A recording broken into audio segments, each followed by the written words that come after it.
Olá, começa agora mais um LGB Talk e hoje eu tô sozinho aqui, sem minha companheira de bancada, mas ela tá com a gente, ela tá virtualmente, mas tá aqui e foi viajar, você vê que chique, me abandonou. Pelo menos eu tô em boa companhia. Eu tô com a Ari Dantas, que é um fenômeno nas redes sociais, é uma digital influencer, TikToker muito bombada, 1,5 milhão de TikTok. No TikTok foi indicada ao TikTok Awards, um prêmio muito importante na plataforma. E também é um fenômeno agora no Instagram, né? Tá crescendo bastante lá nas redes sociais também. Agora ela tá morando em São Paulo e por isso a gente teve a oportunidade de trazê-la aqui no estúdio. Eu queria muito agradecer sua presença, sua companhia. Ai, que chique essa abertura falando de mim. É de mim mesmo? É de você mesmo, você é um fenômeno. Ai, Mulher, legal. tu já é realidade nesse país. Ai, eu tô muito feliz de estar aqui com vocês, viu? Eu nem fazia ideia de... Tá vendo? A gente não sabe quem de fato acompanha. E do nada já tô aqui e... Que bom, né? E você sabe como eu tava te comentando, né, nos bastidores, vou dizer agora, eu acompanho você desde muito tempo, muito tempo. Até te falei, é como se você fosse da família, porque, nossa, as pessoas... Eu já trouxe você e o Ale do TikTok, e assim, eu falei pra ele também, tipo, eu sabia, a gente vai pegando curiosidades. Pra você ter ideia do Ale que a gente trouxe aqui, eu sabia que ele gosta de marmita com mais feijão do que arroz. Ai, que... A gente, porque é uma coisa, não sei, parece que vai entrando na nossa família. Eu não sei, só eu sou consumidor das redes sociais. É que a gente vai dando os Esse detalhes nível. e vocês vão recebendo isso muito bem, né? A gente não tem, talvez eu diga uma coisa aqui e nem tenho ideia de que você vai receber isso e vai decorar isso, né? E vocês também são companhias pra gente em dias bons e ruins. Eu acho que até nos dias ruins é uma terapia. Porque a gente acaba primeiro se inspirando na história de vocês, segundo que a diversão que vocês trazem, o conteúdo, e também tem uns momentos delicados que acabam tocando na gente em algum momento, né? Sim, sim. Eu penso também que é um diário eletrônico, assim, né? Tipo, é como se você estivesse escrevendo cada parte do seu capítulo ali, mas dividindo com a gente. Então, acho que isso torna muito orgânico e que a gente faça parte da vida de vocês também. Quero dizer também que eu me sinto super representada, não tô aí, mas eu sei que você tá aí e me representa muito. Quero agradecer também pelo convite. Eu trato como se fosse um diário, de fato. Eu acho que hoje, mais do que nunca, né? Hoje eu tô dividindo mais a minha vida também nos stories. Então, eu gravo do acordar até o ir dormir. Do bom dia até o boa noite. Tô indo dormir. Hoje eu tô tratando mais dessa forma como diário mesmo, para passar cada etapazinha da minha vida, sabe? Antes era mais trollagem e tal, e agora eu tô fazendo uma mudança no conteúdo e entregando mais partes de mim. Eu acredito que eu acho que eu posso falar dessa forma. Dá uma trollada na tua namorada também que dá, hein? Tem umas ideias legais aí. Ela é brava, não sei É não. assim que é bom pra gente. Você vai apanhar, mas a gente vai se divertir. Será? Será Você já que viu, pode você ter? viu o vídeo das compras do Brás? Ela fez um vídeo das compras do Brás e ela pega a sanduicheira e finge que vai tacar nela. Você viu a cara dela? Eu fico com medo dela pegar a Não foi? sanduicheira e bater mesmo. Ó, vai dar like pelo menos, hein? Vai dar uma dor? Vai um olho inchado? Vai, mas vai dar um likezinho. Um braço torado? Mas o que importa é o like, né? Talvez ela seja presa. Ari, a gente não pode deixar de reverenciar você. A gente é um podcast com nicho LGBT. E a gente não pode deixar de reverenciar você pela representatividade que você tem hoje para nossa comunidade. Você é uma mulher nordestina, é uma mulher lésbica. E, cara, muito obrigado por essa representatividade. Parabéns. Eu posso chamar ela pra vir aqui pra gente... Pode? Ela tá com vergonha. É que ela não fala? Vem aqui só dar assim um oizinho. Só dá um assim. oizinho pra gente. Ela já tá ameaçando aqui, hein? Já tô ameaçando. Já vai dar. A gente vai causar um Tem frigideira divórcio. aí, não? Ai. Dá um beijinho que dá like, beijo dá like. Vai lá. E, Ari, pra começar, vamos lá pelo início. Como é que você decidiu criar pro TikTok? TikTok foi a plataforma que você começou? Não, eu comecei pelo Instagram. Caramba.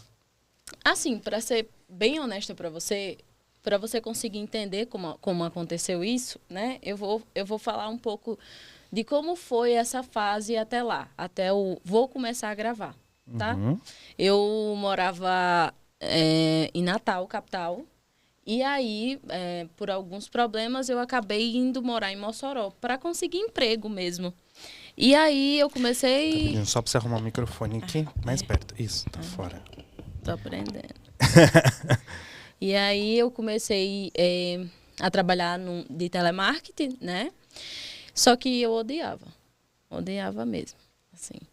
E aí, inclusive essa foi a época que a gente começou um relacionamento, eu e a Anneli. Nossa, um relacionamento antigo de vocês. Sim, já faz 5 anos. E aí, no meio disso tudo, eu sempre gostei muito do Instagram em relação aos stories. Eu sempre achei maneiro essa coisa de dividir a vida lá, né? De mostrar o dia, de gravar as partes engraçadas, as partes sofridas. Eu sempre achei isso... eu sempre achei os stories mais como se fosse o diário mesmo. E aí eu comecei a gravar lá no Instagram. Eu acho que eu tinha 200 seguidores, mais ou menos isso. Eu criei uma conta nova, porque eu não queria que ninguém da minha cidade mangasse. Ela também tá nessa, que é outra. Eu criei uma conta nova. É que eu tô devendo. Tem umas pendências aí. Aí eu criei uma conta... Ainda bem que não é pensão. Ainda bem. Mas um dia pode ser, viu? Um dia pode ser, Nunca um dia tarde. pode ser. Nunca é tarde. E aí eu criei uma conta nova. Eu disse, se eu for começar, eu vou começar... Eu pedi opiniões de algumas pessoas, né? E as pessoas sempre dizendo, eu acho que você se comunica bem, que você passa uma coisa legal, você tem uma história de vida legal e que vai trazer impacto para a internet, vai alcançar pessoas vão se conectar com a tua história. E aí eu comecei do zero mesmo, porque eu dizia... Se as pessoas da minha cidade souberem que eu tô gravando conteúdo, eu vou virar chacota. A gente sempre se preocupa, né, em ser chacota. E aí eu comecei, do zero o Instagram mesmo. Do zero. Acho que foi primeiro as pessoas conhecidas, eu só fui abrindo para pessoas conhecidas. E aí depois eu abri e comecei a gravar. Aí eu só gravava stories e postava algumas fotos. Aí foi 200 seguidores, 300, mas foi bem assim. Até então eu morava em Mossoró, que é uma cidade do lado da minha cidade. E aí eu comecei a gravar sozinha, porque nessa época eu morava lá por causa do meu trabalho, né, de telemarketing. E aí, depois de um tempo, eu indo para casa da minha avó, eu não sei se vocês acompanharam, eu não consigo saber se vocês acompanharam essa época, porque essa época não tinha muitos seguidores. Eu devia ter uns 2.000. Acho que é isso. E nessa época que eu gravava pro Instagram, eu ainda não tinha migrado pro TikTok. Eu acho que eu não acompanhava, eu te conheci pelo TikTok. E aí eu comecei a gravar lá nos finais de semana, quando eu ia lá pra casa da minha avó. Todo final de semana, às vezes eu pegava, mentia, botava um atestado sem necessidade, mas ia para gravar. Quem nunca? Aí... Eu não vou falar não que eu já fiz. Eu já botei shampoo nos olhos. E aí, Ixi. pra dizer que tava com conjuntivite. E aí,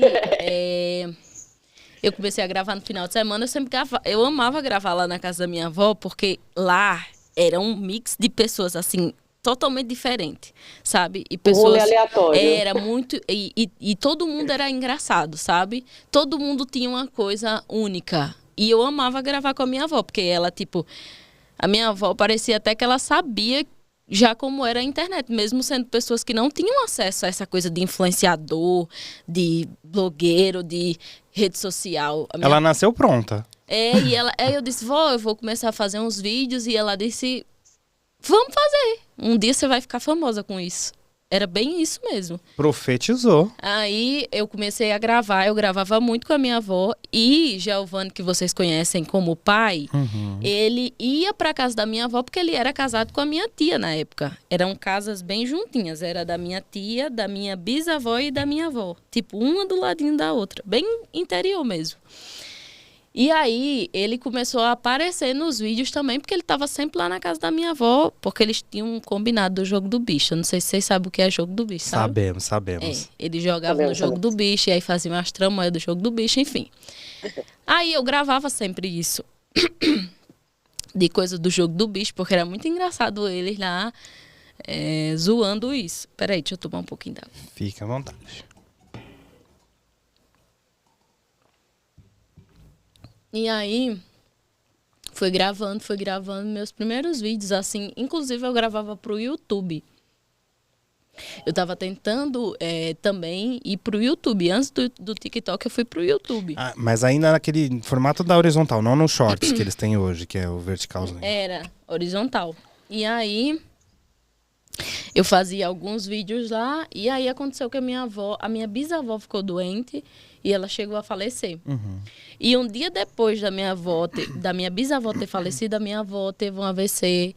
E 15 dias depois ela faleceu. Parece que vem tudo ao mesmo tempo, às vezes, né? Uhum. Então, pessoas que eram muito... Eu cresci com a minha avó e com a minha bisavó. Então, eu era muito apegada. Tipo, muito apegada. E ainda mais que a minha avó estava sendo a principal incentivadora do meu início, né, na internet. E aí, pra mim, foi muito difícil. Até então, eu ainda estava morando em Mossoró. Só que aí, eu disse, não, eu não vou parar, eu não vou desistir, eu vou continuar, porque uma hora vai dar certo. Não sei quem é que eu vou... Até por ela, né? Uma Uhum. motivação, assim. E aí, eu disse, eu não sei quem eu vou... O que é que eu vou fazer na internet, não sei o que é que vai ser agora. Porque também, com isso, abalou muito a família.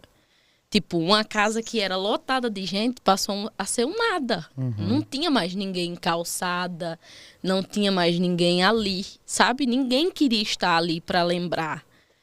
Uma casa que era feliz passou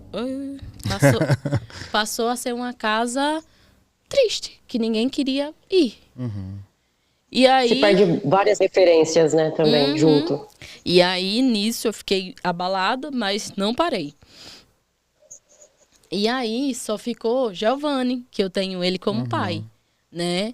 E aí, o nosso laço só aumentou, porque eu fui morar em Açu, eu decidi largar o meu trabalho de carteira assinada, eu trabalhava como telemarketing, e fui para Açu, voltei para minha cidade de novo. Uhum.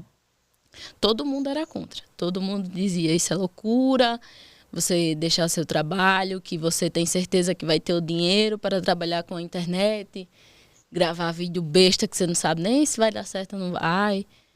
E aí eu disse, não, vai dar certo, uma hora vai dar certo. Eu só tinha o dinheiro das contas, que eu tinha trabalhado 1 ano e meio. Eu faltei tanto que eles disseram assim, vou botar pra fora. Ainda bem. Ainda bem que eles mandaram, Ainda pelo bem menos, que- para um seguro-desemprego ali. Uhum. A minha sorte foi essa. E aí eu continuei gravando. Aí foi quando eu também convenci a minha tia a gravar. Ela não queria no início. Não, a minha tia era muito tímida. Não é que ela não queria, é por timidez mesmo. A minha família quase toda também tem um pouco de timidez, né? É um pessoal mais E tímido. nem parece, né, no vídeo. Nossa, tipo, Não, porque foi uma construção, né? Eu fui construindo, colocando um pouquinho a cada dia. Fui gravando um dia, outro dia e outro dia. E assim foi. E aí eu comecei a gravar as pessoas que tinham ficado, né? Eu gravava também muito com as minhas vizinhas, com meu irmão. Eu só não gravava a minha mãe, porque a minha mãe ela tinha mais vergonha ainda. E minha mãe morava numa casa muito humilde. E para ela era impossível ela mostrar isso na internet. uhum. Minha mãe mais nova, né? Do que minha avó. Então, ficava naquela de... Eu não quero me expor na internet, expor as dificuldades e essas coisas assim. Mas foi assim, eu fui seguindo, fui gravando o que estava ali no meu alcance, fazendo uma coisa, fazendo outra. Foi assim. E quando é que você viu que... Eu falo muito, né? Não, tá tudo bem, é pra falar mesmo, aqui tá pra Tá falar. ótimo. É assim que a gente gosta. A gente não gosta daqueles convidados que vêm e fica assim, não, pelo amor de Deus. Quando é que você viu que a sua realidade começou a mudar, assim? Porque a gente acompanhando seus vídeos, a gente vê que era uma realidade muito humilde, assim, era um lugar bem simples que você morava. Quando é que você viu que, tipo, tá acontecendo? Olha, eu sou uma pessoa teimosa, então, para as coisas dar certo na minha vida, é bem Deus mesmo. Tipo, não sou eu. É a graça de Deus mesmo. Mesmo. Para me migrar pro TikTok, eu sofri uma punição no Instagram. Nossa. E aí, quando eu sofri essa punição, eu fiquei, meu Deus, e agora o que é que eu vou fazer? E eu já tava crescendo, já tava lá com os seus 10 mil seguidores, acho que. Ah, não, nem influenciadora já. Já tava na minha cidade, 10 mil seguidores. Já é famosa, vai no bar, já consegue uma permuta, uma pizza. E aí... Eu tô com 170. E pra mim não foi fácil assim, não. Você acha que o povo me dá pizza com 10 mil seguidores? Mas que gente malvada. Pra hoje que isso acontece, da minha época, não aconteceu, não. E aí, eu migrei pro TikTok. Quando eu migrei pro TikTok, eu lembro que tava aquela... Foi bem naquela época que saiu aquele meme, Bora Bill! Sei. Aí eu fiz um vídeo, fui fazendo outro. Aí foi quando eu comecei a fazer trollagem, porque antes eu não fazia trollagem. Eu gravava vídeo de um jeito ou de outro, ia pegando uma coisa ou outra e ia fazendo assim. Até então, eu não tinha começado a fazer trollagem. Só que eu sempre fui essa pessoa, de gostar de zoar outras pessoas. Qual o seu signo? Escorpião. A gente não pode falar de signo, esqueceu? Por quê? Ai, tem uns haters na internet que falam que a gente só fala de signo. Ai, gente Você chata. fala de signo. Mas respondendo a eles, Escorpião é o melhor signo do zodíaco. Parabéns. É escorpiana também. Eu não sei se eu posso concordar, mas Poxa. a gente tá ali na faixa da média. A gente tá ali. Batalhando. A gente tá evoluindo. Evoluindo. E aí, Quando que você faz aniversário? 24 de outubro. Eu sou bem Perfeito. do início. Maravilhosa, incrível. É tanto Perfeito. que eu ainda tenho uma ruma de coisa em Libra. Porque é bem na troca aí... mesmo. Librianos iludem Aí pessoas, já- gente. Olha, você não foi, que tá há 5 anos. A namorada dela tá aqui, tá há 5 anos. Não iludiu, não. A Libriano, eu tenho Mas fica de traumas. olho. Eu tenho traumas. Não, 5 anos não tem mais o que fazer, não. Não, e 5 anos em presa. anos lésbicos equivalem a 15. Porque lésbica a gente sempre fala aqui, que a lésbica ela conheceu, 2, 3 dias ela já tá morando junto. Aí a gente foi Quero bem assim casar. mesmo. É. 2 normal. meses já tava casada. Pois é, Já tá morando 5 anos em anos lésbicos são 15 já. Já tô na época de ter filho. Eu quero ser a madrinha. E aí, eu fui pra lá justamente porque tinha tomado essa punição e comecei a fazer as trollagens, né? Eu sempre, na verdade, no YouTube eu fazia um pouco de trollagem. Só que quando eu fui pro TikTok, eu intensifiquei. Eu fui fazendo bem mais, porque o TikTok, antigamente, ou você fazia dancinha ou era trollagem. Exato. Não tinha uma coisa mais diferente disso, era só isso mesmo. Eu vou ficar batendo nisso aqui. Meu Tá Deus. tudo bem, vamos lá, tá tudo certo. E aí eu comecei a fazer as trollagens, eu comecei a ir fazendo, e aí, bum, o primeiro vídeo viralizou. E aí eu disse, deu certo. Até então o TikTok também não pagava, não monetizava. Ai, sim. Eu fui na garra mesmo, viu? E quando começou a monetizar, também foi 15 centavos de dólar cada... Nossa, Ah, meu Deus Deus. me livre. Que Pobre, tragédia. não tem um minuto de paz. E aí eu comecei a fazer os vídeos. E os vídeos todos batiam 1 milhão, 2 milhões. E fui fazendo. Até que eu fiz um vídeo que era puxando cabelo. Não sei se você viu. Eu esse lembro desse vídeo, muito famoso, que é tipo um fantasma que tá puxando seu cabelo, assim. vídeo. Do nada eu tive essa ideia e coloquei o celular pra gravar e disse assim, não sei se vai ficar bom, mas vou fazer.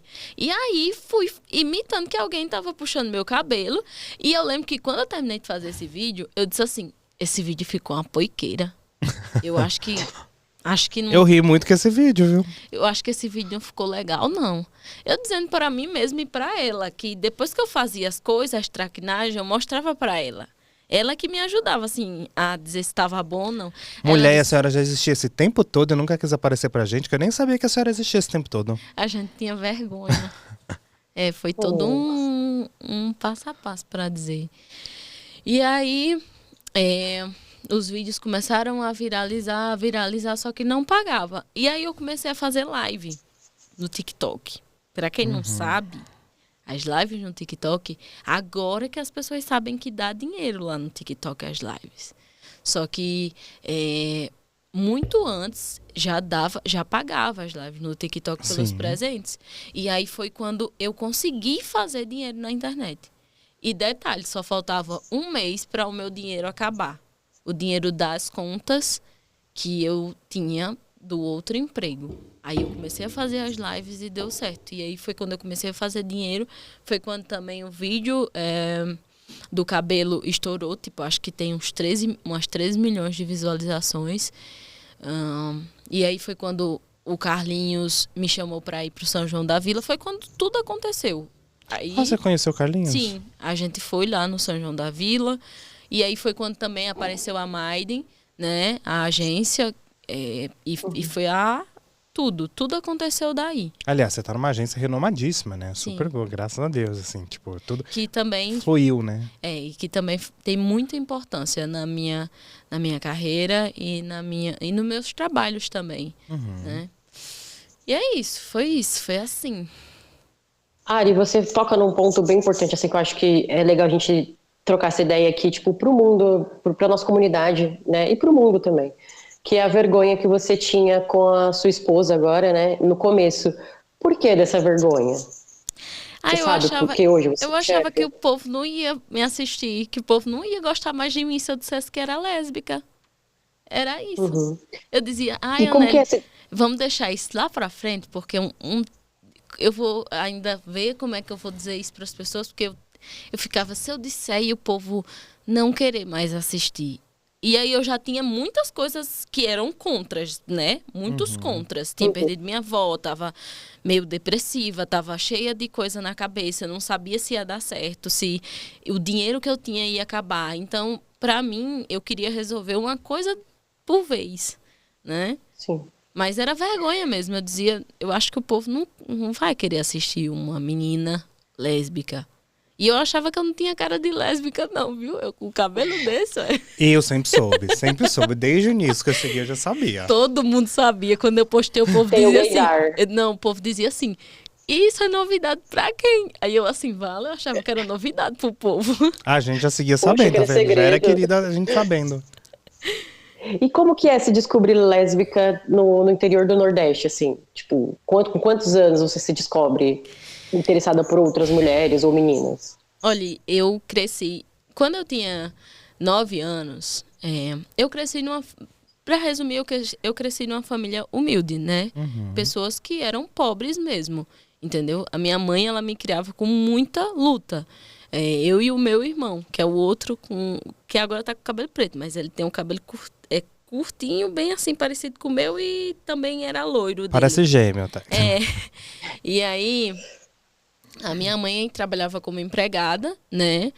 E ela tentava criar eu e ele. O meu pai de sangue abandonou a gente, eu, e meu irmão, ele era pai de outro, era filho de outro pai. De outro pai. Uma realidade comum nas famílias Sim. brasileiras. E aí, chegou uma época que a minha mãe, ela decidiu que eu iria morar com uma tia que morava na capital. Eu tinha 9 anos, 10 anos, estava na faixa de 10 anos. E essa minha família de Natal eram evangélicas. E aí, quando eu fui morar lá, era uma coisa mais rigorosa, né? E eu não vou mentir, não. Acho que isso vai ser uma... Como eu digo isso? Mas eu descobri que gostava na igreja.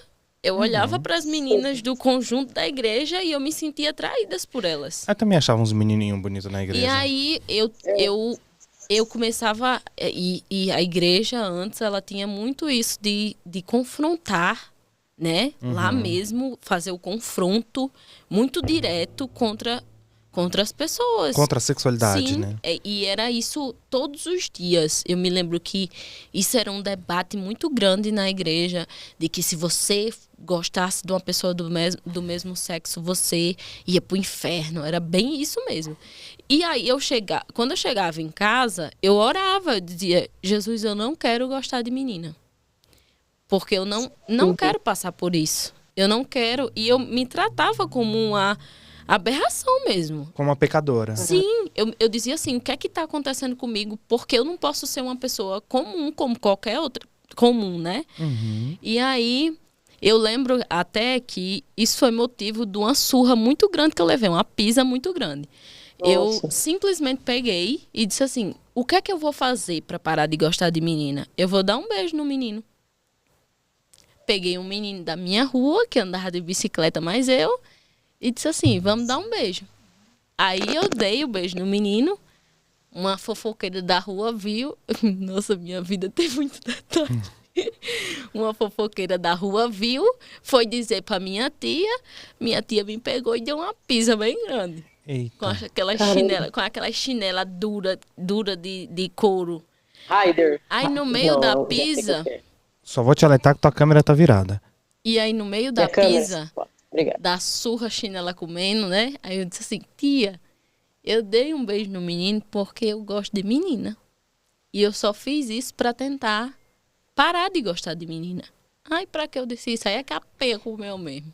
Câmera virada. Espera aí que eu vou tirar. Pode ir aí, segue aí. E aí a minha tia escutou aquilo, mas ela fingiu que não escutou. Ela fingiu que não existiu aquilo dali. Ela não disse pra minha mãe, mas ela me botou pra morar com a minha mãe de volta. Eu voltei pra minha cidade. Na minha vida toda teve muito essa troca de cidade. Eu morava com a minha tia, depois eu morava com a minha mãe. E depois eu ia pra casa da minha avó. Então eu ficava sempre assim, de casa em casa. Mas isso por alguma questão de sobrevivência mesmo, sim? Sim, também. A minha mãe também tinha um relacionamento tóxico com o pai do meu irmão. Então, eles sempre viviam em conflito. E aí, hoje, tipo assim, eu entendo e talvez eu acho que foi a forma da minha mãe também me proteger disso, de viver isso, talvez querendo que eu fosse... E aquilo era o melhor que ela conseguia dar naquele momento também, né? Sim. Então, eu fiquei nessa troca e aí quando eu voltei pra minha cidade, minha mãe também fingiu que aquilo não tinha acontecido. A sua tia contou pra ela, obviamente. Só contou que eu tinha beijado o menino, mas não contou que eu tinha dito que gostava de menina. E eu também fiz de conta que nada tinha acontecido. E aí eu não contei pra minha família até os 16 anos, eu acho. 17 anos. Todo mundo falava sobre isso, só que eu não falava. E aí, eu era da igreja, eu sempre fui da igreja, só que aí eu disse, eu não vou mais para a igreja, porque se Deus não me ama do jeito que eu sou, eu também não vou mais ficar aqui. E aí eu saí da igreja, era assembleia na época, e eu comecei a arrumar namoradinhos para disfarçar. Né? Mas eles eram namorados de fato? Você tinha algum tipo de relação ou era só fake? Tipo... Não tinha, beijava eles e levava pra calçada da minha avó. Era tipo como se fosse um desdrobozinho. Vamos pra calçada. Chegava a ser uma tortura, né? Mas tipo assim, eu também acho que eu sempre... Eu disse, você viu no meu Instagram que eu disse que queria ser atriz? Eu acho que eu sempre fui desde sempre. Eu fingia tão bem que ninguém nem... Mas eu acho que por dentro todo mundo sabia. A minha mãe, quando eu contei pra ela, ela disse... Minha filha, eu sempre soube. Desde quando você nasceu, eu sabia disso. Porque eu sabia que você não era do jeito das outras meninas. Eu me interessava por coisas diferentes. Por exemplo, eu sempre gostei de brincadeiras que tinham mais... como é que eu posso dizer? Que tinha mais... Ditas masculinas, né? Não, nem só isso. Eu gostava, por exemplo, de brincadeiras que as meninas não queriam brincar. Tipo, uma coisa mais forte que, sei lá, queimada. Eu não sei se aqui tem isso. Tem. Eu gostava de brincar dessas coisas. Eu gostava de brincar de bola. Eu gostava de brincar de bicicleta. Não é nem que eu gostasse de brincar de carrinho. Eu gostava dessas brincadeiras que tinham mais, sabe? Emoção, mais movimento. ação. É isso aí, emoção. Eu gostava de tudo que tinha emoção. Eu gostava de coisas de andar de bicicleta, de empinar de bicicleta. E aí minha mãe já sabia, né? Eu que achava que ela não sabia. Mas assim, a minha família sempre lidou com isso muito bem, porque eu nunca fiquei... Acho que isso é uma coisa muito importante. Eu nunca pedi para eles me aceitarem, sabe? Eu nunca disse, vocês vão ter que me aceitar, sabe? Eu acho que quando a gente ama o outro, não tem essa. A gente aceita. E ponto. O amor supera tudo, né? É, isso. Então, eu acho que eles também não... Eu não falava sobre e eles também não falavam sobre. Porque eu acho que isso era eu sempre tratei como a minha vida pessoal. Sabe? Uma pessoa hétero não fica dizendo o tempo todo. Eu tava ali com a mulher. Não, sabe? exato. Eu tava ali com a mulher ali. com a mulher. O tempo todo eu tava ali com a mulher. Então, pra mim, não tinha... E o ato de assumir, quando a gente até usa essa palavra, parece que a gente tá fazendo algo horrível, né? Eu vou assumir um crime. Aham, sim. E, tipo, não é um crime. Então, quando eu contei, mas eu tive na minha cabeça de que isso não era uma coisa que eu precisava. Eu acho que isso era até uma coisa que eu fazia pra mim Se libertar, talvez? Não, pra mim, tipo assim, eu sempre tratei isso de uma forma mais pessoal e eu não falava muito sobre porque eu não queria sofrer o preconceito. Então eu dizia assim, eu vou passando, tipo como se você estivesse passando por um caminho e você não soltasse muitas coisas entre o caminho para que você pudesse passar em paz, sabe? Sim. Então eu não falava sobre isso com as pessoas. É uma tendência de proteção, a gente faz isso na vida constantemente. Sim, e aí eu não falava sobre com a minha avó, mas a minha avó também lidou com isso bem. No início ela dizia uma coisinha ou outra, mas depois eu fui ensinando para ela. E aí eu cheguei e disse assim, vó, você acha que se eu pudesse escolher e dizer eu vou gostar de menino, eu não escolheria? Você acha que eu ia querer ficar gostando de menino e sofrendo tudo que a gente sofre? Não seria mais fácil então, vó? E aí ela disse, tá bom. E aí ninguém nunca mais disse nada. Mas também na minha família já tinha casos, já tinha uma pessoa que era lésbica, então não foi, graças a Deus eu não fui a primeira, porque eu acho que senão no difícil, interior né? É muito difícil, entendeu? As pessoas... E pro pessoal da cidade? Eu não sei. Como que foi, assim? Não foi, tipo... Eu acho que eu fiquei me camuflando para não falar sobre. Então, eu não falava sobre, eu não escutava comentários sobre. Mas, por exemplo, lá na frente da minha casa, da casa da minha mãe, eu lembro que tinha uma menina que ela tinha se assumido para o bairro. Ela falou para todo mundo que ela era lésbica. E aí virou assunto, né? E todo mundo falava sobre isso como se fosse uma doença. Nossa, você viu que fulano é lésbica? Era bem isso. E na época eu tinha o quê? 7 anos. Nossa, e aquilo marca, assusta, né, a gente que tá passando. Porque 7 anos talvez é cedo, mas a gente já tem alguma noção que a gente é diferente. E aí eu disse o quê? Eu não vou falar sobre isso com ninguém, porque se eu não falar, ninguém vai falar. Eu só vou falar para minha mãe, para as pessoas que eu amo, né? Mas eu vou tratar isso de uma forma mais pessoal mesmo. E eu era muito padrão. Eu tinha um cabelo grande, eu vestia roupas padrão. Eu não tinha, assim... Eu queria, o máximo, não parecer lésbica para que ninguém fizesse nenhum preconceito comigo. E engraçado é que te conhecendo e olhando pra você, te conhecendo nas redes, a gente não te vê nesse padrão. Tipo, claramente não combina com você. Te olhando aqui, tipo, não combina. Mas foi porque eu mudei. Quando eu comecei na internet, eu disse... Eu vou precisar ter uma coisa diferente. O meu cabelo, ele foi pensado dessa forma. Você vê, eu tinha o quê? 18 anos, mas eu já pensava, lá na frente. Eu dizia, eu preciso ter uma marca. Eu preciso ter uma coisa que a pessoa olhe pra mim e diga, essa menina, ela é diferente. Ela não é igual às outras meninas. E aí eu peguei e disse, vou cortar o cabelo. E que ao mesmo tempo se reconheça em você também, né? Você cria uma marca que te faz diferente, mas que ao mesmo tempo quem tá aqui do lado de fora, que a gente tava conversando no off, olha e se reconhece em você, na sua história, na sua vida, Sim. Na sua marca. Sim. E eu também sempre gostei dessa ideia de cortar o cabelo curto. Só que a minha mãe achava loucura. Minha mãe dizia, não. Porque quando eu ia com meu irmão cortar o cabelo, ele ia cortar o cabelo, eu achava o máximo ver ele fazendo várias coisas no cabelo. E aí eu disse, a coisa diferente vai ser cortar o cabelo, porque cortar o cabelo vai ser uma coisa que eu gosto e vai ser uma coisa que vai chamar a atenção das pessoas. Foi assim. E aí como é que foi pra você contar pra tua mãe, por exemplo, né? Tipo, esse processo, você assumiu ali pra tua tia, depois... E aí você disse que no momento que você foi contar pra tua mãe, ela disse que sempre soube, mas como é que foi que você decidiu? Olha, hoje eu vou compartilhar com a minha mãe que eu sou uma mulher lésbica. Não, a minha mãe foi a primeira de todas. A primeira pessoa que eu contei antes da sua tia? Não, antes da minha avó. Eu não contei. Tá. Até então, nessa época, eu não tinha muito contato com a minha tia. Porque a minha tia, ela passou por alguns alguns problemas pessoais dela. Uhum.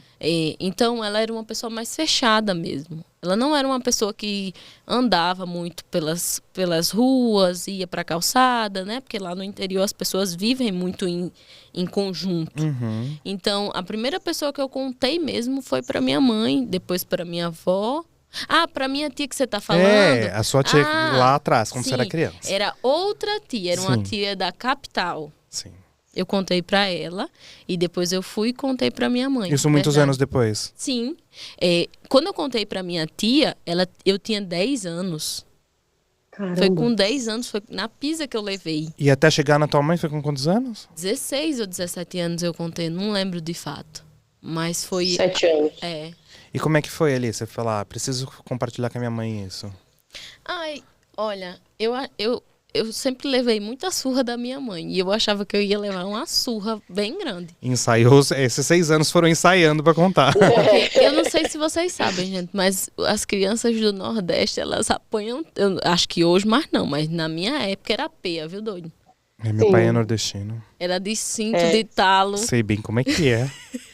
Nós sabemos. Nossa. Meu pai cortava minha orelha todinha. Eu ia com a orelha cortada pra escola. Caraca. De puxar. De puxar. Mamãe não puxava, não. Ela dava logo a peia mesmo. Meu pai também dava, viu? Mas tinha também a peia. A orelha era o preparativo. A orelha é isso. É só as preliminares. Isso. Mas a minha mãe, eu contei pra ela, porque eu tive um relacionamento. Foi um dos meus primeiros relacionamentos.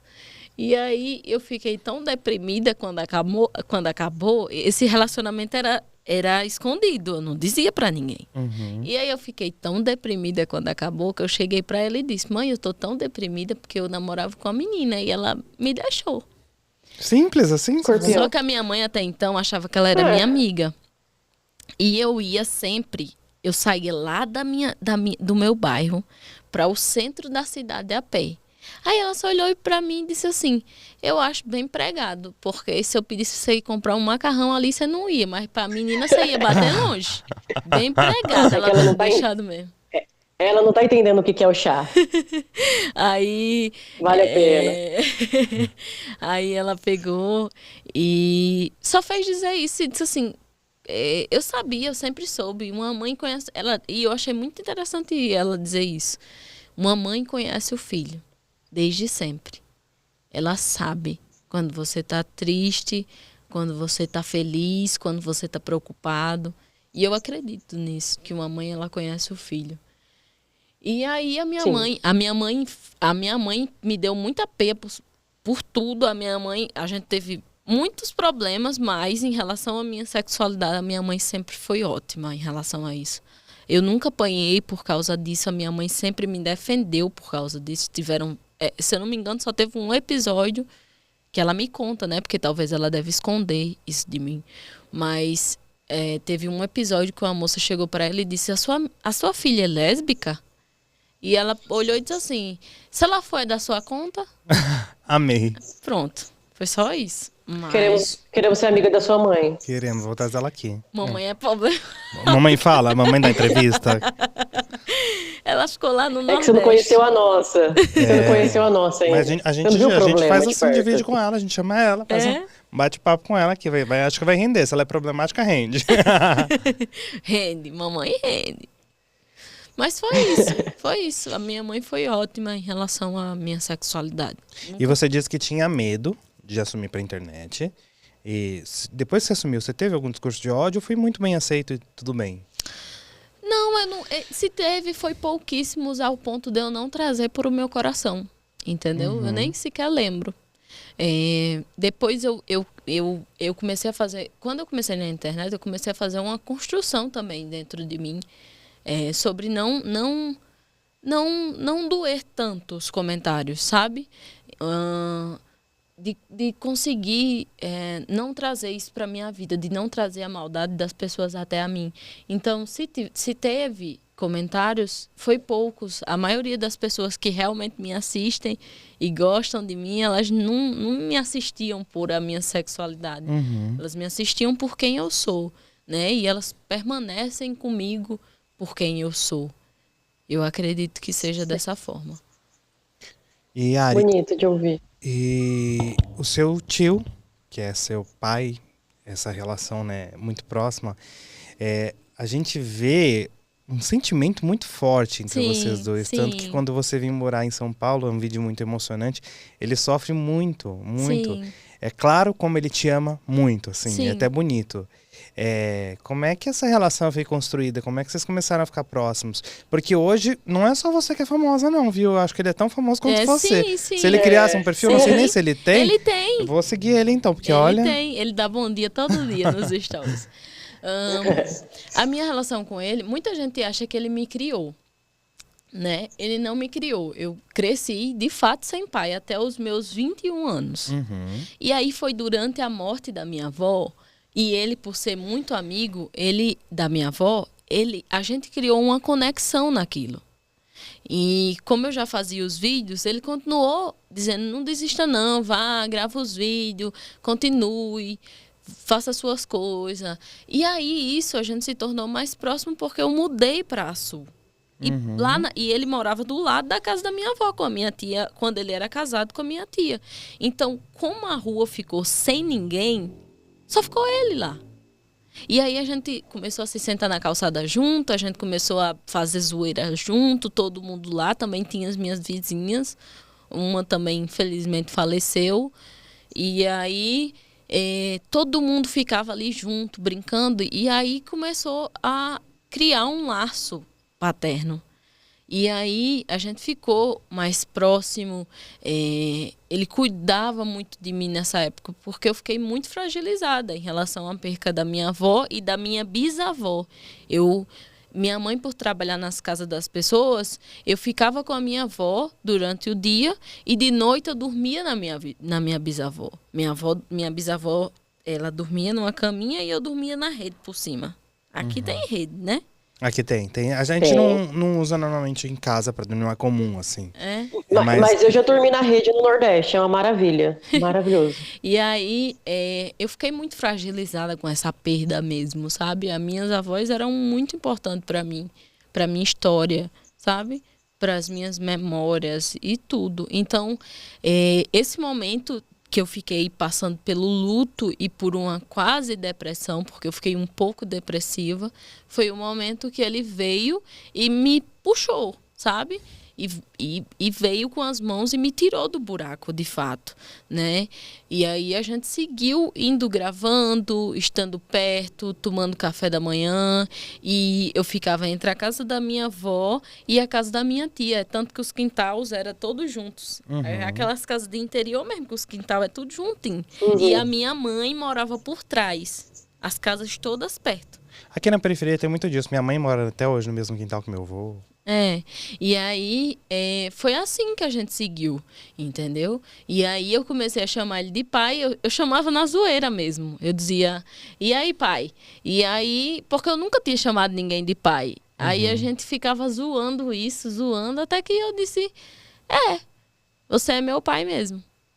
E aí, e também as pessoas falavam muito... Da nossa aparência, porque quando ele pintou o cabelo, ele ficou muito Vocês parecido. São parecidos, assim. A gente olhava e, tipo... Eu achei que fosse pai mesmo. É pai, né? De sangue, né? Você achou? É. E o meu pai de sangue não tem nada a ver comigo, você acredita? Não parece Você nada. vê que é uma conexão inexplicável, né? E aí, assim, infelizmente, houve um problema familiar no meio de tudo isso, onde... Bom, eu escolhi não estar perto disso. Acho que eu posso resumir assim. Eu não escolhi ficar perto porque existem princípios meus que eu não quebro por causa de familiar. Então eu decidi, não, isso aqui não está correto e eu não vou compactuar com isso. Isso não me pertence. E aí eu saí, aí foi bem na época que a gente foi morar em outra casa, eu e a Nelly.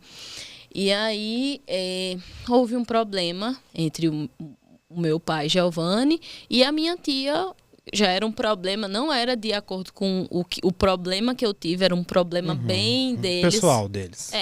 Deles lá, onde eles vieram a se separar, né? E aí, por ele não ter onde morar, ele não tinha para onde ir, eu disse, vem, que até a gente conseguir se estabilizar, você fica aqui mais a gente.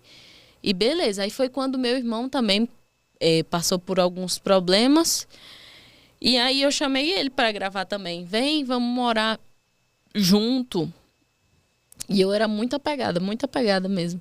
E aí eles vieram e começou a todo mundo morar junto na mesma casa. Aí eu gravava, foi uma época que eu gravei muito também. Eu batendo aqui, rapaz, não tem jeito não. E aí, agora, né? Eu acho que eu já tô antecipando as perguntas, né? Pode ir. Pode E aí, ir, agora, vai embora. eu passei por um problema, eu acho que acho que eu posso falar como.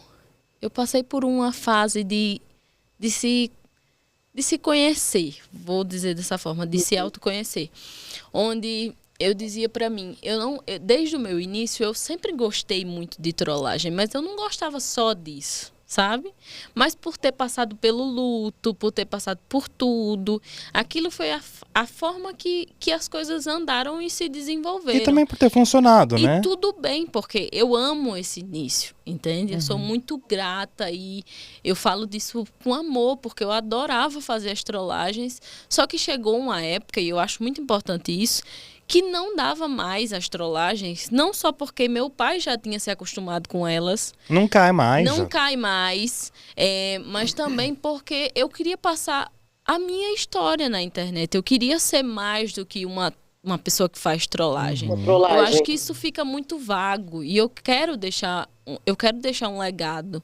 Eu quero deixar a minha história. Eu tenho muita coisa para deixar. E fica sabe? nítido conforme você foi construindo isso, porque você foi contando uma historinha, até a história que você conta de vir para São Paulo, aquele videozinho do cachorro subindo com vocês no carro. É tudo bem roteirizado, parece. Parece até que foi programado ao longo de anos isso com você. E aí, mas não foi, não. E aí, bem nessa época, eu passei um bom tempo sem gravar, né? Eu me afastei um pouco da internet, porque eu tava nessa... O que é que eu vou fazer? Então, se eu não vou fazer trollagem, o que é que eu vou fazer? Como é que vai ser? O que eu quero passar para a internet? O que de fato eu quero ser? Sabe? Eu só tenho 23 anos, então, tipo... essa é a fase mesmo, que todo mundo se questiona e diz, e aí, como é que vai ser? Por onde eu vou trilhar? O que é que eu vou fazer? E você ainda vai se questionar muito, viu? E aí, o meu pai se casou, no meio disso, meu pai se casou. Ele se casou, conheceu uma nova pessoa. Que legal. Se casou, essa pessoa tem uma casa bem grande, própria, e aí ele decidiu que iria morar mais ela, porque, afinal, tipo assim, o meu pai não tem a minha idade, entendeu? Ele já tem 51 anos, então, para ele, a vida já tá na metade, e a minha tá no início, então, tipo, eu entendo que ele precisava encontrar alguém pra, sei lá, ele passou 8 anos com a minha tia, então ele era acostumado com essa vida de Ele ter precisava alguém. preencher um vazio. Isso. E aí ele encontrou essa pessoa que ele tá, Soliane, o nome dela, inclusive ela tem 2 filhos, e aí eles foram morar juntos, né? E aí eu fiquei nessa, porque eu fiquei morrendo assim por dentro, dizendo, meu Deus, sabe? Eu já estava muito acostumada com ele ali morando comigo, com isso tudo. E aí eu fiquei naquela, meu Deus, eu fiquei com uma raivinha dele, assim, eu dizia, por que ele fez isso? Por que ele me abandonou? Me traiu, né? Não era pra ele ir, não, era pra ele ficar aqui. Só que também eu entendi que ele precisava viver a história dele, sabe? E fazer a história dele. Porque ele não é uma pessoa que tem tanto... como é que eu posso dizer? Uma pessoa que tem tanta coisa assim, de querer ser uma pessoa famosona e que vai para uma televisão. Não tem esse sonho. Ele, como eu tô dizendo, ele já tem 51 anos. Então, para ele quer ter uma família, estar ali, sabe? E aí, no meio disso tudo, eu entre várias conversas com Deus, eu vim para São José. Eu disse, eu vou para São Paulo, eu quero fazer teatro e para isso eu preciso estar numa capital como São Paulo. E aí a gente veio, só eu e a minha... Você está estudando teatro aqui? Ainda Casca não. de bala. Ainda não. Eu vou começar E próximo mês. E como que é descobrir essa cidade, assim, para você? Chegar aqui em São Paulo e descobrir um mundo de possibilidades, mas também uma cidade ao mesmo tempo vazia, assim, sabe, de afeto. Como que é? Eu não acho. Eu acho que. Não sei se eu. Eu não sei porque eu ainda cheguei há pouco tempo, só tem 15 dias. Então, por exemplo, ainda não deu tempo dos sentimentos baterem. Eu ainda tô naquela de tô com saudade ou não tô com saudade, sabe? Voltaria ou ficaria? Então eu ainda tô bem nisso, mas eu tô gostando. Eu acho que agora, de fato, eu estou vivendo a vida a duas, né? Nem a dois. E tá sendo muito legal, porque desde o nosso início, a gente sempre esteve morando com pessoas. Só teve, eu acho que uma época que a gente morou só eu e ela, mas já foi morar com pessoas, entende? Então agora que a gente tá só eu e ela, os nossos bichos, o meu cachorro, a minha gata. E aí eu tô aprendendo sobre essa vida ainda. A quatro, né? Que eu, ela, meu cachorro e minha gata. Tá amando, né? A vidinha das lésbicas. Ah, é. A família das lésbicas. Os 5 anos já são 20. Com 2 filhos. 2 filhos. Ô Ari, a gente tá encerrando a nossa entrevista, indo pro final, já que não voa, né? acredito. Esse nosso papo voa. E aí eu queria primeiro que você deixasse um recado para quem tá nos assistindo, sobre quem tem algum sonho como você, que veio de onde você vem, que tá chegando onde você chega e onde você... Acho que o seu caminho é muito longo ainda, né? Eu vejo você brilhar muito, você é uma estrela muito grande. Amém. E que recado você tem para deixar para quem tá te vendo? Eu vou dizer uma coisa que eu escutei há 2 dias atrás, mas que fez muito parte da minha vida nesse decorrer da minha história. Se você acreditar, só se você acreditar. Se não acreditar, não vai não. Se você acreditar na sua ideia, no seu sonho, se você acreditar mesmo, vai dar certo. Pode se levantar quem for, pode o inferno subir, mas vai dar certo. É impossível não dar certo. É impossível, não tem como. Se você acreditar, vai dar certo. Você chega lá. Você vai encontrar as possibilidades e os caminhos para chegar até lá, onde você merece chegar. Acho que é isso. Ari, mais uma vez, muito obrigado. Você é inspiradora, você é necessária, você é incrível e eu acho que isso vai ficar registrado aqui. A gente vai te ver brilhar muito ainda, muito. Você tem muito talento, muito mesmo, assim. Você nasceu, parece, para isso, sabe? Eu acredito, eu nasci. Eu acredito nisso. Eu, de fato, acredito. Eu digo até por experiência própria.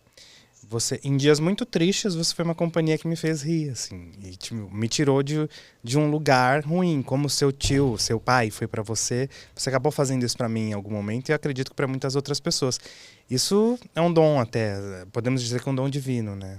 Ai, que legal estar aqui de frente a frente com pessoas que me acompanham. Porque não é sempre que a gente tem essa oportunidade de estar em frente a alguém que